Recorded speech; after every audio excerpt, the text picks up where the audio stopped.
లక్షల క్యూసెక్కుల వరద ప్రవాహం, పదుల సంఖ్య టీఎంసీల జలాలు దిగువకు పారుతున్న పాలమూరు జిల్లా రైతాంగం సాగు ఎందుకు సందిగ్ధంగా మారింది? ఖరీఫ్ సీజన్లోనే పరిస్థితులు ఇలా ఉన్నాయంటే రానున్న రోజుల్లో ఇంకా ఎలాంటి పరిణామాలు ఎదురవుతాయి?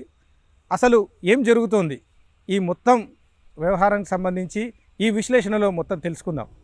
వాస్తవంగా పాలమూరు జల ప్రదాయిని, వరద ప్రదాయిని జూరాల ప్రాజెక్టుగా పేర్కొంటారు. ఈ జూరాల ప్రాజెక్టు పూర్తిస్థాయి నీటి సామర్థ్యం 9.657 టీఎంసీలు.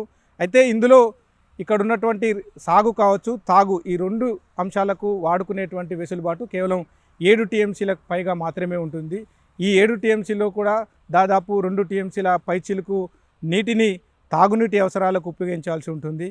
ఇక మిగిలిందల్లా 5 టీఎంసీల జలాలు మాత్రమే. ఈ 5 టీఎంసీల జలాలతో ఒక్క జూరాల జలాశయం ఆయకట్టు లెక్కేసుకుంటేనే దాదాపు 1,09,000 ఎకరాలు సాగు విస్తీర్ణం ఉంటుంది. అయితే ఈ ప్రాజెక్టు ఆధారంగా దాదాపుగా మరికొన్ని ఎత్తిపోతల పథకాలు కూడా ఉన్నాయి.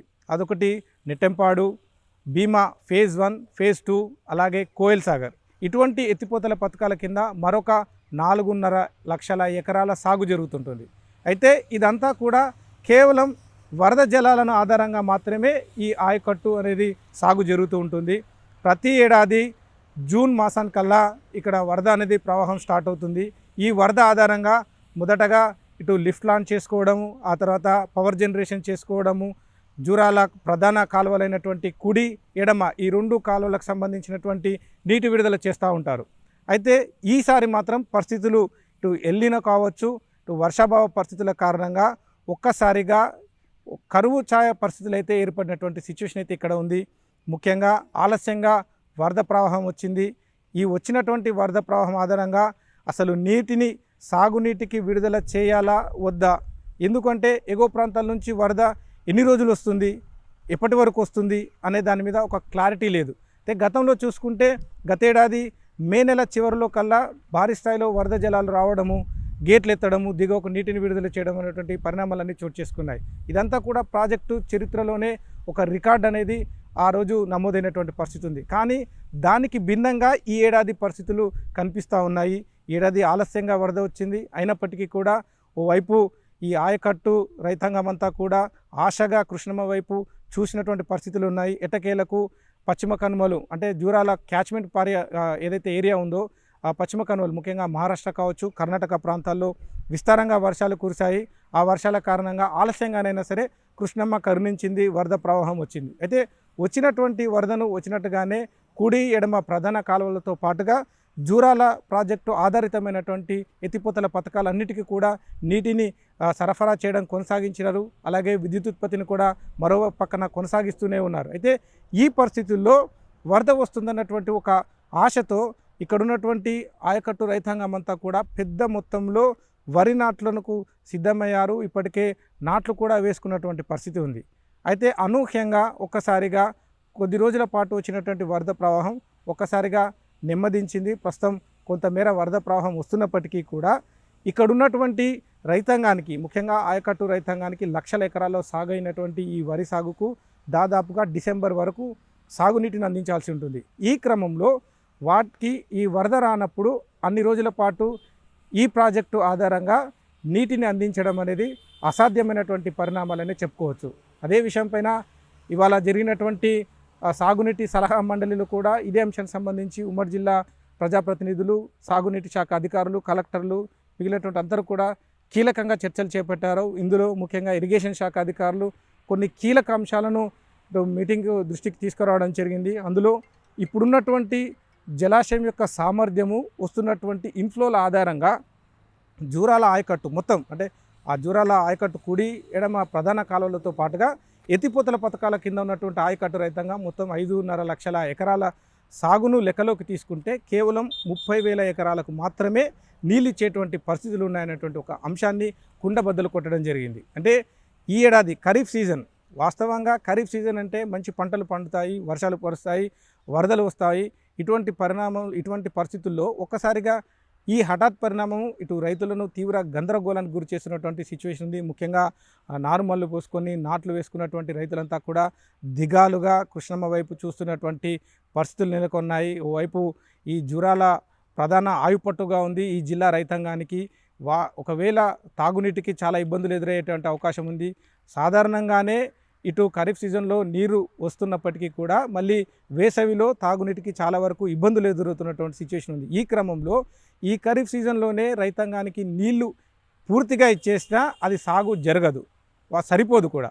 అటువంటి పరిస్థితుల్లో పూర్తిగా డ్యామ్ను ఖాళీ చేస్తే తదుపరి తాగునీటి అవసరాలు ఏంటి అన్నది ఇక్కడ పెద్ద ప్రశ్నగా మారినటువంటి సిచ్యువేషన్ ఉంది. ఈ క్రమంలో ప్రస్తుతానికి ఎగువ ప్రాంతాలపైపే ఇటు జూరాల ప్రాజెక్టు అధికారులు కూడా అటు రైతాంగం అంతా కూడా చూస్తున్నటువంటి సిచ్యువేషన్ ఉంది. ఎందుకంటే ఎగువ ప్రాంతాల నుంచి ముఖ్యంగా ఆల్మట్టి, నారాయణపూర్ డ్యామ్ల నుంచి రీజనరేటెడ్ వాటర్ అంటే అక్కడ విద్యుత్ ఉత్పత్తిని కొనసాగిస్తే ఆ వాటర్ అంతా కూడా దిగువకు వస్తుంటుంది. అది కొంతమేర డ్యామ్లోకి వచ్చి చేరితే వాటిని మళ్ళీ కాలువలకు మళ్లించేటువంటి అవకాశం ఉంటుంది, లేదా డ్యామ్లో స్టోరేజ్ చేసుకునేటువంటి వెసులుబాటు ఉంటుంది. అయితే ఒకవేళ అది జరుగుతుందా లేదా అనే దానిపైన కూడా ఎటువంటి క్లారిటీ లేదు. ఒకవేళ వారు కూడా అక్కడ నీటి ఎత్తిపోతల విషయం కావచ్చు, ఇప్పుడున్నటువంటి ప్రకృతి పర్యావరణ పరిస్థితుల దృష్ట్యా అక్కడ కూడా వర్షాలు కురవకపోతే లిఫ్ట్లన్నీ కూడా నీళ్ళన్నీ ఎత్తిపోసుకుంటే డ్యామ్లన్నీ కూడా మళ్ళీ ఖాళీగా కనిపిస్తూ ఉంటాయి. ఆ పరిణామంలో విద్యుత్ జనరేషన్ అనేది జరగదు.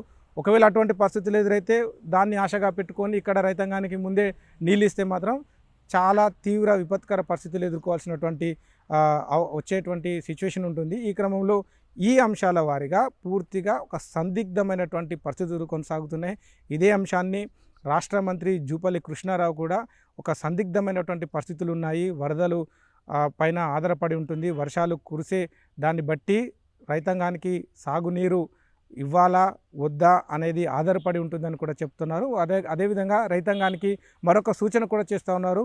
ఈసారి ఎల్నినో పరిస్థితులు కావచ్చు, వర్షాభావ పరిస్థితుల కారణంగా ఎవరు కూడా ఈ వరి సాగు కంటే ముందు ఆరుతడి పంటలు వేసుకుంటే కొంతమేర ఉపశమనం ఉంటుంది, వారి శ్రేయస్కరంగా ఉంటుంది అనేటువంటి అంశాన్ని కూడా మంత్రి జూపల్లి కృష్ణారావు సూచిస్తున్నారు. అయితే ఇప్పటికే పెద్ద మొత్తంలో ఇటు జూరాల ఆయకట్టు కావచ్చు, అయితే ఎత్తిపోతల పథకాల కింద ఉన్నటువంటి వారంతా కూడా పెద్ద మొత్తంలో ఈ వరి సాగు చేసినటువంటి పరిస్థితులు అయితే ఉన్నాయి. వారంతా కూడా ఇప్పుడు తలలు పట్టుకునేటువంటి సిచ్యువేషన్ ఉంది. ముఖ్యంగా ఒకవైపు వరద వస్తున్నప్పటికీ వచ్చినటువంటి వరదను దిగువకు విడుదల చేస్తున్నారు. అంటే ప్రధానంగా ఈ పాలమూరు జిల్లాకు ఇంత పెద్ద మొత్తంలో కృష్ణమ్మ బిరబిర పరుగులు పెడుతున్నప్పటికీ కూడా కేవలం నీటిని నిల్వ చేసుకునేటువంటి సామర్థ్యం తక్కువగా ఉండడంతోనే ఈ రకమైనటువంటి పరిస్థితులు ఎదురవుతున్నాయి. అయితే ఈ సమస్యకు ఒక దీర్ఘకాలికమైనటువంటి సమస్యగా పరిగణించాల్సి ఉంటుంది. పెద్ద మొత్తంలో స్టోరేజ్ చేసుకునేటువంటి వెసులుబాటు ఉంటే మాత్రం ఇలాంటి పరిస్థితులు ఎదురయ్యేటువంటి ఆస్కారం అయితే ఉండేది కాకపోవచ్చు. కానీ ఏదైతే జూరాలో ఉన్నటువంటి కెపాసిటీ చాలా చిన్నది. ఈ ప్రాజెక్టు గుండా వందల సంఖ్యలో టీఎంసీల వరద జలాలు దిగువకు వెళ్తూ ఉంటాయి. ఇది జూరాల విషయానికి వస్తే జూరాల ఆధారితంగా ఉన్నటువంటి ఆయకట్టు 5.5 ఎకరాలకు సంబంధించినటువంటి పరిస్థితి. అయితే మరోవైపు ఈ పాలమూరు జిల్లాకు ఇంకొక కీలకమైనటువంటి ప్రాజెక్టు తెలంగాణ రాష్ట్రానికి కూడా ఒక కీలకమైన ప్రాజెక్టుగానే చెప్పుకోవచ్చు. ఎందుకంటే ఇక్కడ ఏపీ తెలంగాణ రెండు రాష్ట్రాలు నీటిని భాగస్వామ్యం చేసుకోవాల్సి ఉంటుంది. రెండు రాష్ట్రాలకు సంబంధించి శ్రీశైలం ప్రాజెక్టు, ఈ ప్రాజెక్టులో కూడా KLI Kalwakurthy lift irrigation scheme ఉంటుంది.